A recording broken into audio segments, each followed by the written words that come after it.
예수는 괴물이다입니다. 이 책의 저자가 누군지 알고 계십니까? 세상에 수많은 철학자들이 있지만은 이런 철학자는 살다 처음 봤습니다. 굉장히 공격적이고 저돌적이고 아주 그냥 급진적인 그런 사상의 철학가라고 볼 수 있죠. 슬라보의 지제입니다. 이 사람이 주로 사용하는 그런 이론이랄까요? 헤겔의 이론들의 영향을 많이 받았고, 그 다음에 자크라강의 그런 정신분석과 철학적인 그런 사상들을 이어받아서, 그리고 막스의 그 자본주의 이론들을 전부 다 이렇게 꿰어내가지고 공신력 있는 그런 저자로 인정을 받고 있습니다. 지젝을 관련된 그런 영상을 준비해봤어요. 뭐라고 말하는 사람인가. 그것을 준비해봤으니까 같이 한번 보겠습니다. It's really difficult to get a permanent job today.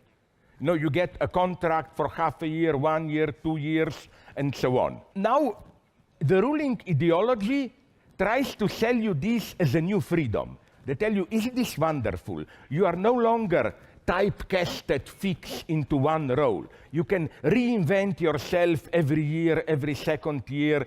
It's constant creativity and so on and so on. But you see the trick. What is effectively for you a life with quite a lot of anxiety? It's sold to you as new freedom.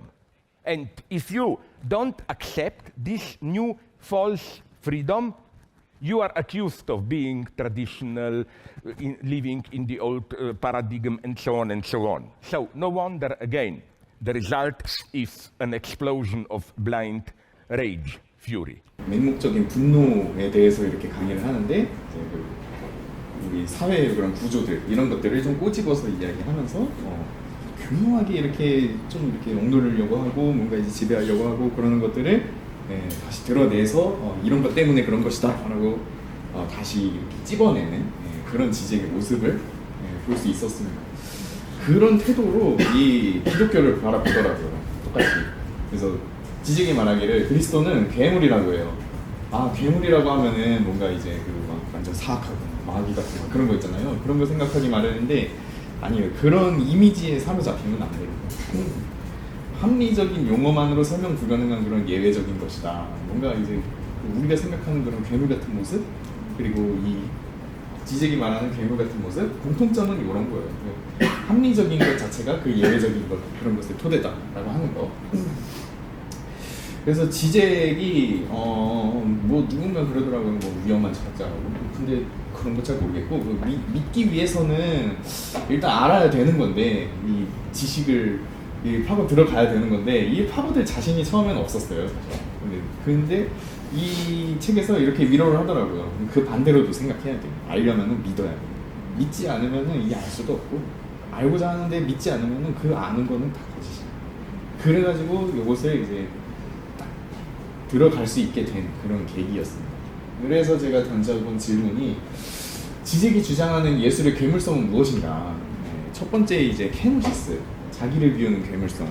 이 신이 신성을 버린다는 것이 어떤 의미일까 생각하면서 같이 접근을 하면 좋을 것 같습니다. 이 신은 이제 존재를 준다. 그런 거.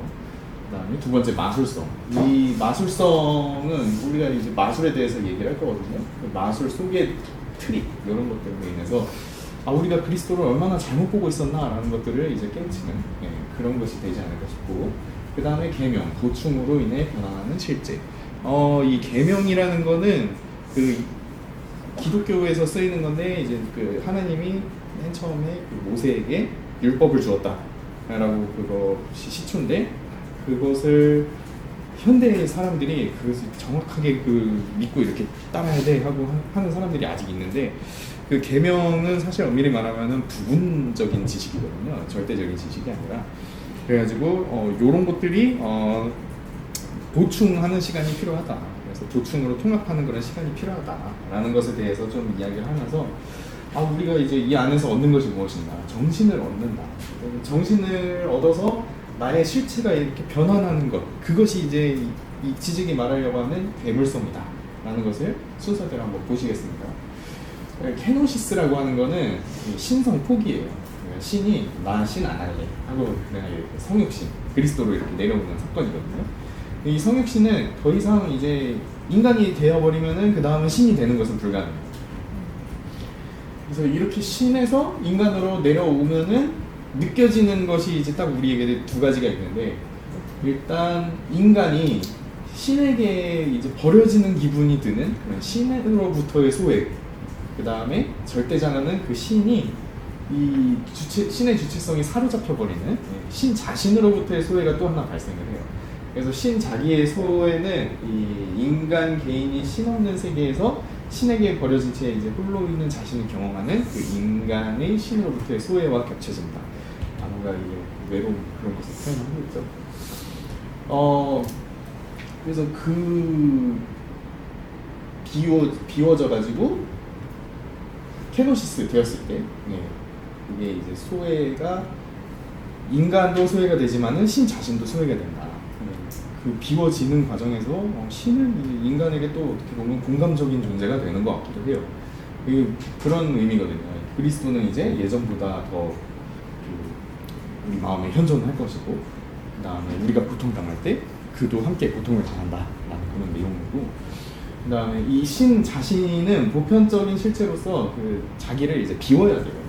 자기를 비우는 그런 괴물성이 이제 제목인데, 이 신이 그 인간계로 이렇게 하강을 해가지고 스스로를 대상화하고, 그 다음에 온갖 비천함 속에 있는 단수의 비참한 인간 개인으로 이렇게 나타나고 신에게 버림을 받고, 그러면서 인간과 신의 거리는 멀어지고, 그 다음에 신도 신 자기로부터 이렇게 멀어지니까는, 이게 어떻게 보면은 신과 인간의 거리가 신과 신 그 자신으로부터의 거리와 똑같다라고도 볼 수 있는 거예요. 인간의 이 신으로부터의 소외는 즉 그 자기 자신으로부터의 소외다라고도 다시 말할 수 있습니다. 그래서 이 신이 자기로부터 이제 거리를 두기 때문에 의식 또한 이제 신과 거리를 둘 수 있는 것이고, 이렇게 거리를 두면은 신은 도대체 뭐지 싶을 텐데, 이 신이 우리에게 줄 수 있는 게 뭘까 이렇게 생각을 했을 때, 신이 능력을 주거나 그런 초월적인 힘을 주거나 그러진 않아요. 신이 줄 수 있는 거는 이 존재뿐이라고 해요. 이 신이 그의 소유를 그 소유의 일부, 그러니까 뭐 재능, 능력, 권세 이런 것들을 줄 수 있을 것이다 라고 상상을 해서는 안 된다고 제재는 얘기합니다. 신이 만물 중에 가장 궁핍하다고 하며, 그가 줄 수 있는 것은 신 자신의 존재뿐이라는 것, 그리고 신의 전체적인 풍부함은 이미 창조 행위에 존재하고 있다는 것, 존재로밖에 존재할 수 없다는 것. 그래서 그 프로이트의 이제 꿈 사례들 같이 적용해 보면서 해보려고 하는데, 이 아버지가 있어요. 아버지가 그 아들을 잃었어요. 그래서 아들의 장례식장에 이렇게 장례를 치르고 있는데, 얼마나 슬프겠어요. 슬퍼갖고 이제 잠도 못 자고 계속 이제 그 장례식장에 있다가 언젠가 어느샌가 이렇게 딱 잠들었어요. 잠들었을 때 이제 꿈을 꾸기 시작을 했는데, 이 꿈 속에서 웬걸 이 죽은 아들이 이 몸에 불을 막 이렇게 뒤집어 쓰고서 이 아버지 앞에 나타난 거예요. 나타나가지고 하는 얘기가, 아버지 제가 불 켜고 있는 게 보이지 않으세요? 라고 이렇게 얘기하는 겁니다. 이 아버지 입장에서는 얼마나 이게 깜짝 놀랐겠어요. 아들이 죽은 것도 모자라서 내 꿈에서 왜 불을 뒤집어 쓰고 나오는 거지? 그래가지고 아버지가 이제 잠에서 깨어났을 때 딱 눈 뜨자마자 발견한 거는 이 촛불이 넘어져 있는 거예요. 그래서 죽은 아들을 덮은 이 수위에 불이 붙어 있다라는 것을 이제 발견을 한 거죠. 그러니까 이 아빠가 잠들어 있을 때 그 타는 냄새, 자는 동안에 이제 맡았던 그 연기 냄새가 아들의 꿈과 이 현실의 이 연기, 그 상황이 이제 통합이 돼가지고 이 아빠에게 꿈을 꿀 수 있게 이렇게 하는 거죠. 이 프로이트가 말합니다. 이 잠자는 사람은 이 소음의 외적인 자극이 들어오면은 꿈의 세계를 상상해서 두 상황을 결합한 다음 잠을 연장시킨다.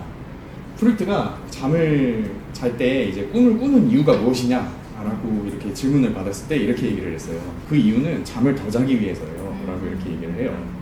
그러니까 이 아빠 입장에서는 이게 꿈이 다 그냥 무작정 그냥 꿈이 아니라 이 현실과 진짜 밀접한 연관이 있었다라고 이렇게 볼 수 있는 게, 이 외적인 신호가 너무 강해지면 마침내 깨어나는 것이다라고 하잖아요. 이 현장에서 얼마나 이 연기가 이렇게 났겠어요. 근데 아빠는 계속해서 잠을 자고 있었다는 거예요. 그러니까 외부에서 이 연기가 계속 자극이 들어오는데 이 아빠는 이 잠에서 이제 깨기를 싫어하는 거죠, 한마디로. 그래서 꿈을 꾸면서 이 현장에 다시 돌아오고 싶지 않아서 꿈을 연장함으로써 나는 계속 이 현실을 집어치우고 난 계속 꿈에 계속 있는 거야, 이렇게 하는 건데, 그 꿈에 그럴수록 더욱더 강렬하게 자극으로 나타나는 거예요. 불타는 아들이 나오고, 당신 내가 불타고 있는 거 보이지 않으세요? 라고 얘기하는 거죠. 그러니까 이제 깨어나가지고 더 큰 실제가 오기 전에 그렇게 현실을 딱 마주할 수 있게 되는 거죠. 그러니까 이 슬라이드를 보면서, 그래서 그리스도의 이제 아버지 나를 왜 버리셨나니까 이제 십자가에 못 박힐 때 하는 얘기. 그다음에 프로이트의 아버지 제가 불타고 있는 게 보이지 않으세요? 이것이 이제 기독교적인 판본이라는 거죠. 그래서 아버지의 꿈이 사실은 아버지 속에 이 무의식적으로 이제 죄책감이 있다라고도 이제 보여져요. 사실은 이게 나 때문에 죽었어. 아버지가 이제 아들을 지켜주고 싶은데 나의 무능으로 인해서 죽었다. 근데 이제 내가 죽인 거라는 거를 인정하기가 싫은 거야. 그러니까 이 현실적으로 얼마나 고통스럽겠어요. 근데 하지만 난 알아, 이게 나 때문인 걸. 죄책감, 무의식, 그냥 나를 막 이렇게 밀어넣는 거죠. 이렇게 찢겨 죽을 수밖에 없는 이유. 그러니까 그리스도도 그렇잖아요. 죽을 때 십자가에 못 박혀서 아주 처참하게 찢겨서 죽잖아요. 그러니까 찢겨서 죽을 수밖에 없는 이유를 왜 말을 해? 근데 이 기존의 이미지가 이제 힘 없는 그런 상징이다라고 이렇게 지제금 얘기를 해요. 근데 예수는 사실 이제 힘이 없어. 그게 이제 기존 이미지인데 너희가 그렇게 덮어씌우고 이렇게 의미를 넣고 그러고 있었어. 그거를 믿고 있었던 거예요. 신 상징 이런 것들을 다시 바라볼 필요가 있다. 심오한 거죠. 지적이 말하는 그 기독교적인 주체는 이런 상징적인 죽음을 겪고 그 주체적인 궁핍을 감당해야 된다고 얘기해요. 이 큰 타자의 죽음을 대면하는 이 몸짓, 대면을 해야 이 기독교다, 진정한 기독교다. 덮으려고 하고 자기 속으로 뭔가가 이제 꽉 차고 이러면은 그런 괴물성이 나오지 않는다. 오히려 이제 자기를 비우고, 신께서는 이제 자기를 비우고 이 성육신하여 이 세상에 와가지고 우리의 그 모든 것을 다 이렇게 감찰하시고 이렇게 어루워 주시고 공감을 해주시고, 그런 공감 머신 같은 그런 모습, 그런 것들을 보였듯이 우리도 이 자기 안에 뭔가를 비웠을 때 뭔가 이제 괴물성이 나오지 않느냐라는 겁니다. 다음은 이제 마술성인데요. 이 영화 2016년도에 나온 프레스티지를 사례로 같이 진행을 하려고 합니다. 시작은 이래요. 한 마술사가 이 세장에서 이렇게 마술을 해요. 나 이거 이제 사라지게 한다, 뿅, 이렇게 사라졌어요. 그래서 이제 주변에서 다 이렇게 우와하고 박수를 쳐요. 근데 이제 한 아이가 그러는 거예요. 저 마술사가 새를 죽였어요 하면서, 저 마술사 나빠요 이러면서 울어요. 그랬더니 이제 마술사가 이 아기한테 다가가서 딱 이제 자기 손에 살아있는 새를 쫙 이렇게 꺼내주면서 짠 하고 마무리를 해요. 근데 이 아이는 그거를 보고서 살아났다고 믿지를 않아요. 그 새는 죽은 새의 형제인 다른 새예요 라고 이렇게 얘기를 해요. 그러니까 이 마술사 입장에서는 그래도 일단 마술을 딱 성공시켰으니까 안녕히 계세요 하면서 딱 이제 자기 대기실로 들어가면서 여기 주머니에서 짓이겨진 새를 자기 쓰레기통에 이렇게 딱 넣으면서 그런 장면을 연출하거든요. 그러니까 아이가 옳았던 거예요. 그러니까 우리도 이거를 잘 간파를 해야 된다는 거죠. 이 마술이 항상 트릭이 있잖아요. 마술쇼를 3단계로 묘사를 하거든요. 처음에는 약속이에요. 그래가지고 관객들에게 이렇게 일상적인 상황을 연출시켜요. 그러다가 이제 전환을 해가지고 여기에서 갑자기 비일상적인 거, 새가 없어진다든가, 요 사진으로 보면은 이렇게 몸을 댕공 잘라버린다든가, 그런 다음에 이제 갑자기 이제 미광 효과가 딱 나타내면서 이 마술은 클라이맥스가 되는 거죠. 여기서 이제 환상의 효과가 생산이 되는 거예요.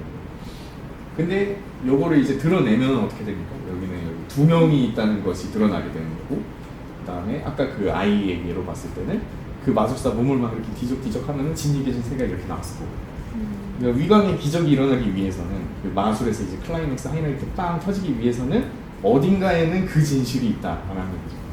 있어야 한다는 거죠. 그리고 그 안에는 속임수가 있다는 것을 우리는 인정을 해야 되는 거고요. 이런 속임수를 설명하는 길이 딱 두 가지밖에 없다고 해요. 일단 첫 번째로는 이제 좋은 소식은 다른 시각에서 보면은 나쁜 소식이다. 그럼 이게 좋은 소식이 나쁜 소식일 수도 있다는 거잖아.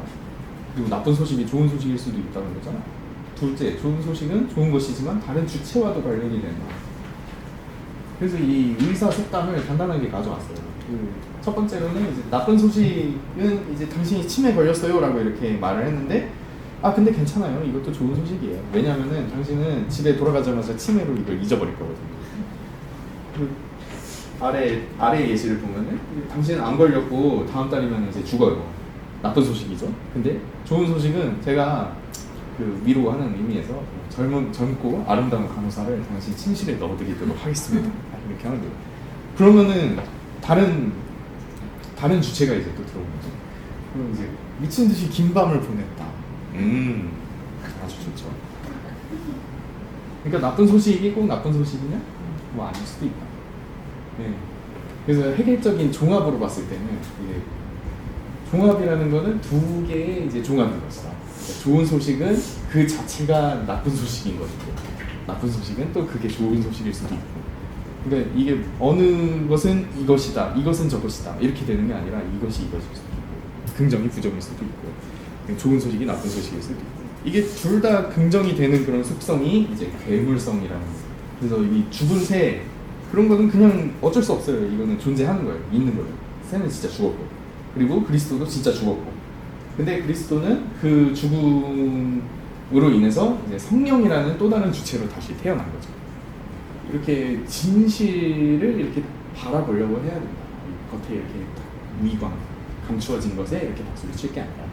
근데 아직 그렇게 진실을 바라보지 못하는, 진리에 다가가지 못하는 그런 위광의 사람들이 좀 있어요. 그 중에 하나가 이제 정교회인데, 이 간단하게 설명을 하면은 정교회는 그 가톨릭과 이제 가장 양대산맥으로 오래된 그런 종파거든요. 여기에서 추구하는 거는 그거예요. 신은 본질이고, 그리고 삼위는 인격이다. 예수 그리스도의 죽음은 그냥 어떤 위격, 그 세 가지 삼위일체 위격 중에 하나가 죽었을 뿐이지 신의 본질은 여전하다 라고 이렇게 얘기를 하고 있어요. 뭐 지적이 주장한 아까 그 위강, 그것에 대한 진실, 이것과 또 다르게 이야기를 하고 있죠. 또 에크하르트도 마찬가지예요. 이 사람은 아예 그 성육신의 괴물성을 회피했다라고 얘기를 해요. 이 사람 또한 그리스도에 대해 말할 때 그리스도의 인간성을 희생해서라도 신성은 지켜야 돼 라고 이렇게 강조를 하는 사람이에요. 기독교의 죽은 그리스도와 영화의 죽은 새 사이에는 중대한 차이가 있습니다. 그 영화의 죽은 새는 눈에 띄지 않게 이렇게 숨겨야지 위광이 발휘되는 반면에, 십자가의 죽음은 그 신체 모두가, 그러니까 신체가 모두에게 전시가 되었다는 거예요. 전시라는 단어도 또한 이게 굉장히 공격적이죠. 그리스도와 그 기독교 이쪽은 싸구려 마술이 아니다라고 이렇게 얘기를 해요. 사실을 가릴 수는 없거든요. 그래서 지잭은 유물론적인 방식으로 다시 그리스도 부활을 해석을 해요. 그러니까 그 그리스도의 죽은 신체가 있고, 그 다음에 그 부활이 있는 것이 아니고 그 죽음과 부활이 동시적으로 발생했다, 이렇게 봐야 된다. 그래서 그리스도는 신자들의 그 공동체 안에서 다시 부활한 것이다 라고 이렇게 이야기를 합니다. 유물론자들은 기적을 부인하지 않는 사람들이고, 그리고 유물론자들은 이 기적이 단지 그 물질적 잔여를 남긴다 라고 이렇게 알려주면서 자율성, 그러니까 괴물성을 깨우지 못하는 그런 현실의 모습들을 좀 바라봐라, 그리고 성령을 이제 바라봐라, 이렇게 이야기를 하고 있습니다. 계속해서 이제 그 영화 본론을 이야기하려고 하는데요. 이 엔지오와 보르덴, 이 둘이 마술 케미가 좋은 그런 동료였어요. 근데 이 보르덴이 실수를 해가지고 그 묶어갖고 물탱크에 빠뜨린 다음에 그걸 탈출하는 그런 마술이 있거든요. 거기에서 이 끈을 어떤 소재로 사용했는지 모르는 그런 실수를 해버려요. 그래갖고 그때 도우미가 이제 엔지어의 아내였거든요. 엔지어의 아내가 이제 탈출하려고 하는데 이 끈이 풀어지질 않아가지고 그 안에서 익사를 해버렸어요. 그래가지고 얘네 둘은 그 동료에서 이제 라이벌이 되거든요. 그래가지고 서로 이제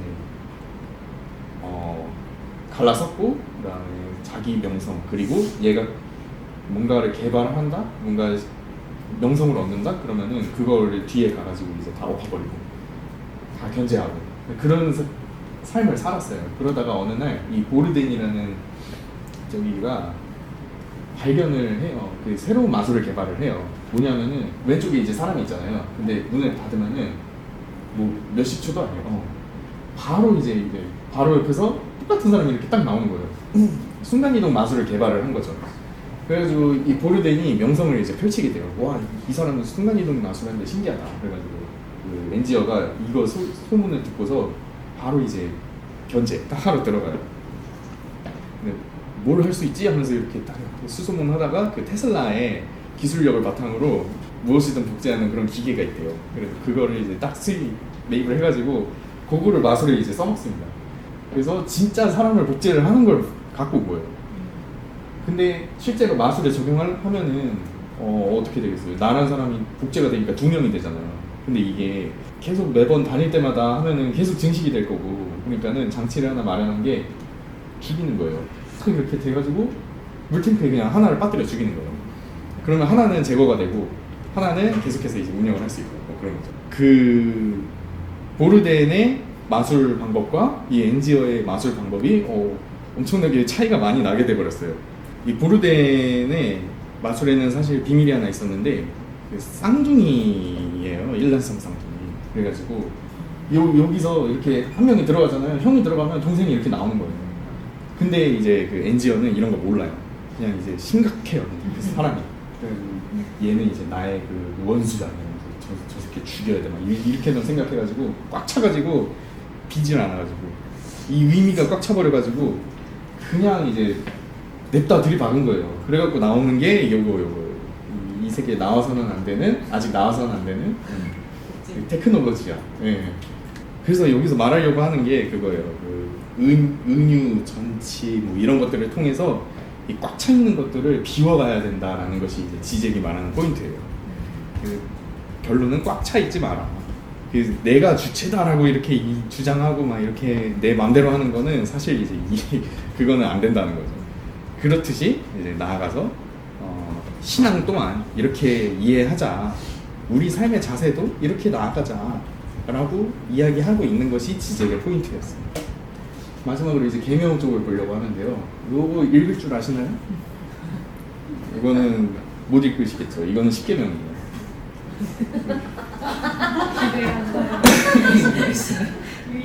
아, 늦었어요. 근데 이게 참 놀라운 소식이 나왔어요. 그 미국의 어떤 그 급진적인 그런 기자거든요. 기자 쪽에서 야, 10계명 말고 그 외에 계명들이 추가로 발굴이 됐어. 해가지고 보여주는 게 이런 것들이에요. 사실은 뭐 이집트 노예들이 이렇게 출애굽 시기에 합류하는 걸 반대했던 유대인들에게 주어진 그런 계명, 뭐 그 다음에 공공장소에서 흡연하는 사람들을 위한 계명, 그 다음에 뭐 도박하지 말라고 라스베가스에다가 경고를 하는 계명, 엉망진창이에요 이게. 거기에서 말하는 그런 기사들은 사실 너무 허무맹랑하지 않나 싶기는 한데, 가만히 생각해 보면은 이거는 지젝이 말하는 그 보충적인 내용이다. 보충이 뭐냐? 사실 그 예수 그리스도도 이렇게 산상수훈을 전할 때 이렇게 얘기를 했어요. 이 율법 기존에 있던 거 내가 너희들이 이렇게 지켜왔던 거 폐하려고 온 거 아니야. 사실은 완성하러 왔어. 그러니까는 이걸 내 얘기를 들어봐 이렇게 얘기하는 거거든요. 그리고 예수 그리스도뿐만이 아니라 이 보충적인 그런 표현을 하는 그런 음악가도 있었는데 바그너거든요. 바그너가 이제 마지막에 쓴 그 파르스팔이라고 하는 그런 작품에서는 아예 그 10계명 예수 그리스도의 거룩한 성스러움 이런 것들을 주제로 삼고 이렇게 나온 거예요. 그 그리스도는 우리한테 이렇게 뭐 하지 마라, 가늠하지 마라 이렇게 얘기를 했는데, 아예 그럴 바에는 아예 눈을 그냥 뽑아버려라 라고 말할 정도로 우리에게 엄청나게 이렇게 제한 브레이크를 거는데, 이 바그너가 재해석한 그런 보충적인 그런 견해는 이거예요. 넌 간음을 하지 마라.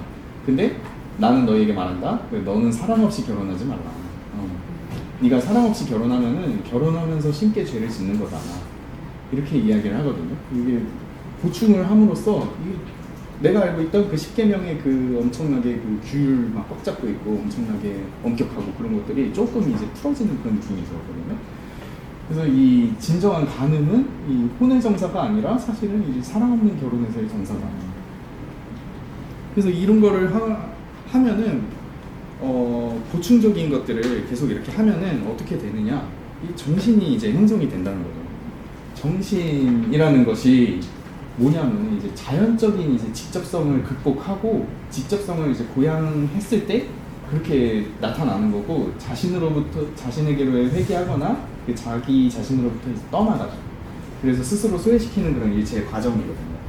그래서 자기 소외에 선행하는 자기는 없고 이 소외 과정이 이제 정신이 소외되고 다시 복귀하는 그런 자기를 창출 발생시킨다라고 이렇게 얘기를 합니다.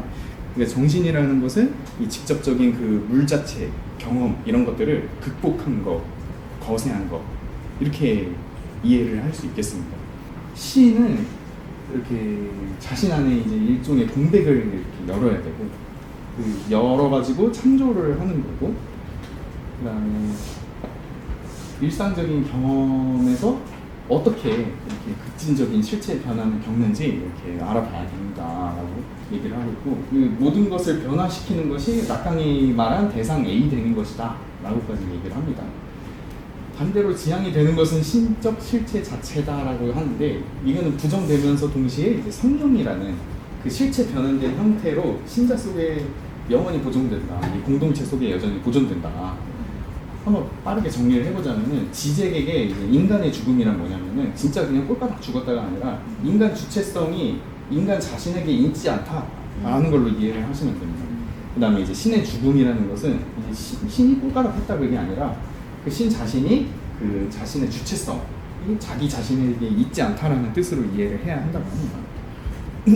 그래서 이 초월적 신이 없으면은 아마 이제 인간도 없어질 것이고 인간과 신이라는 그런 이원 구조에서 신이 없어지면은 결국 무만이 남게 되는 거고 인간 자유의 토대는 개방성을 이제 제정함으로써 이 그리스도의 희생이 우리를 자유롭게 하게 해주는 것이다.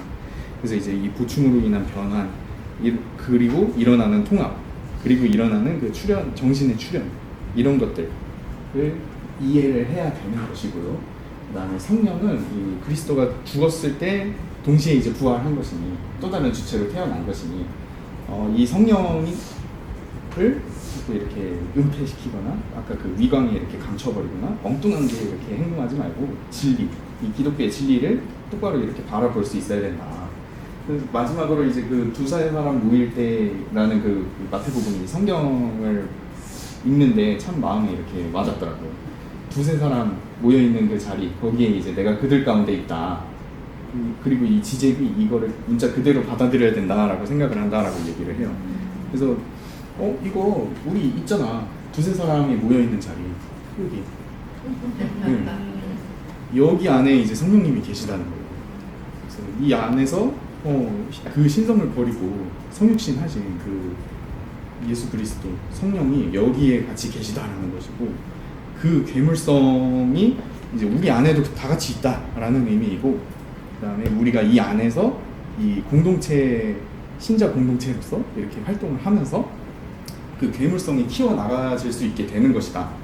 그래서 보충으로 인한 그런 서로 이제 책 읽고 지식 습득해서 이렇게 강의하고 그러잖아요. 이게 또 하나의 보충으로 그런 보충 자료가 될 수도 있는 거죠.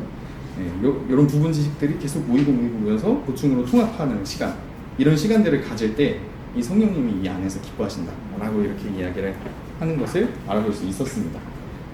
오늘 발표 여기까지입니다.